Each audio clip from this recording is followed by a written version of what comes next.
Ok bong bong ngàyនេះរៀបចំឈុត avatar ស្គរ electric ឲ្យភ្ញៀវយើងមួយឈុតនៅទៅខាងប៉ោយប៉ែត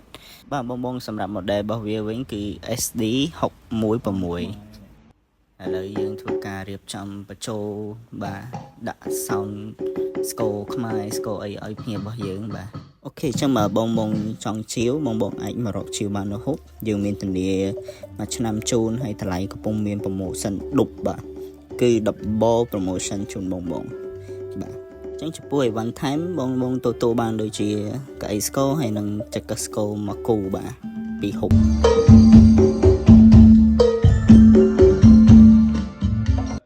អូខេអញ្ចឹងមកបងបងត្រូវការបងបងចង់សាកសិនក៏បានអាចមករកសាកនៅហុកបាទឥឡូវយើងអរគុណវីដេអូយើងមានតែប៉ុណ្្នឹងចាប់រੂរាន់មកយក double promotion ទាំងអស់គ្នាបងបងបាទអូខេអរគុណជំរាបលាបាយបាយ